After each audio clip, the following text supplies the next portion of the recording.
Chapter 3. The First Meeting.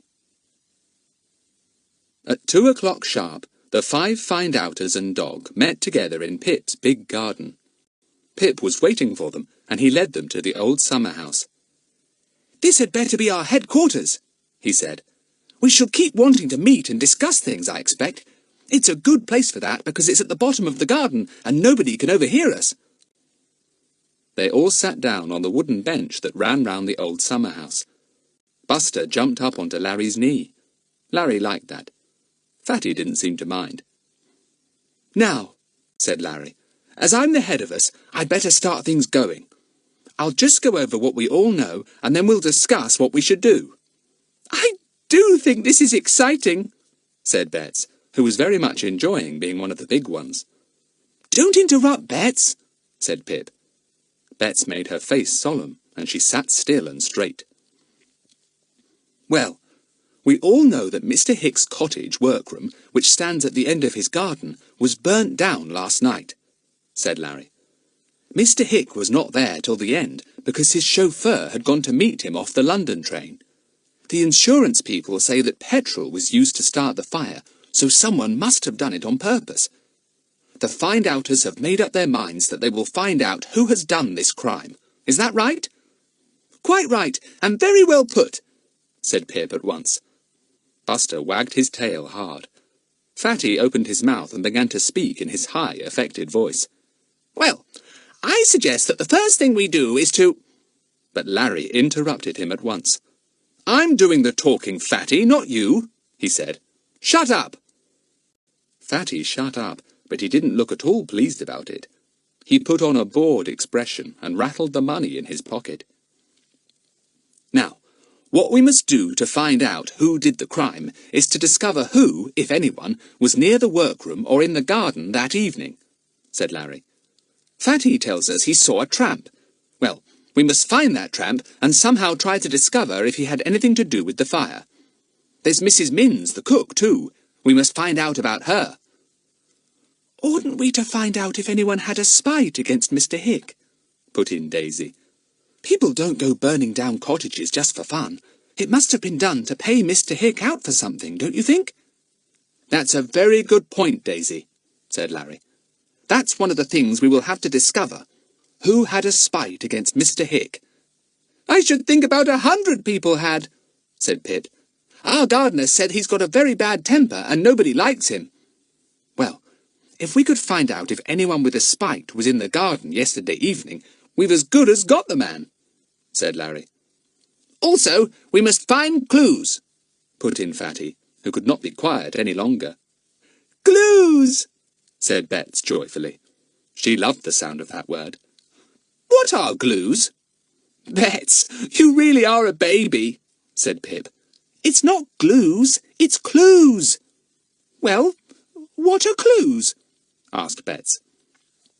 "Clues are things that help us to find out what we want to know," said Larry. "For instance, in a detective story I was reading the other day, a thief dropped a cigarette end in the shop he was burgling, and when the police picked it up, they found it was an unusual kind of cigarette. They went round trying to find out who smoked that kind, and when at last they found out, they had got the thief, so the cigarette end was a clue." "I see," said Bets. "I shall find heaps of clues. I shall love that." "We must all keep our eyes and ears open for clues of any sort," said Larry. "Now, for instance, we might find footprint clues. You know, footprints leading to the cottage made by the criminal." Fatty laughed scornfully. The others looked at him. "What's the joke?" asked Larry coldly. "Oh, nothing," said Fatty. "It just made me laugh a bit when I thought of you hunting for footprints in Mr. Hick's garden. There can't be less than about 1,000,000, I should think, with all the people who were there watching the fire last night." Larry went red. He glared at Fatty's round face, and Fatty grinned back. "The man who started the fire might have been hiding in the hedge or somewhere, waiting for his chance," said Larry. "Nobody went into the hedge last night. We might find footprints there, mightn't we? In the ditch where it's muddy." "Yes, we might," said Fatty. "But it's no good looking for footprints leading to the cottage. Mine are there, and yours, and old Clear-Off's, and 100 others. I vote we don't let Clear-Off know we are solving the mystery, said Pip. It's his mystery, said Daisy. He's as pleased as a dog with 2 tails because he's got a real crime to solve. Well, we'll keep out of Clear-Off's way, said Larry. Won't he look silly when we tell him who really did do it? Because I'm sure we shall find out, you know, if we all work together and try hard. What shall we do for a beginning? Asked Pip, who was longing to do something. We must look for clues. We must find out more about the tramp in the torn mackintosh and old hat that Fatty saw, said Larry. We must find out if anyone has a spite against Mr. Hick. We must find out if anyone had the chance of getting into the workroom that day to set fire to it. It wouldn't be a bad idea to talk to Mrs. Minns, the cook, said Daisy. She would know if anyone had been about that day. And hasn't Mr. Hick got another manservant besides his chauffeur? Yes, he's got a valet, but I don't know his name, said Larry. We'll find out about him, too. Golly, we've got a lot to do. Let's all go and look for clues first, said Bets, who quite thought she would find all kinds of things round and about the burnt cottage, which would tell at once who the wrongdoer might be. Right, said Larry, who rather wanted to hunt for clues himself. Now listen.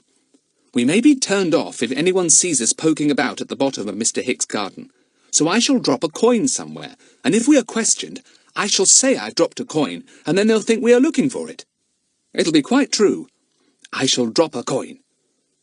All right, said Pip, getting up. Come on, let's go now. And after that, I should think the next thing to do is for one of us to go and have a talk with Mrs. Minns. I bet she'll be glad enough to jabber about everything. We might learn a lot of useful things from her. Buster leapt down from Larry's knee, his tail wagging. I believe he understood every word, said Bets. He's just as keen to look for glues as we are. You and your glues, said Larry, laughing. Come on, find-outers. This is going to be exciting.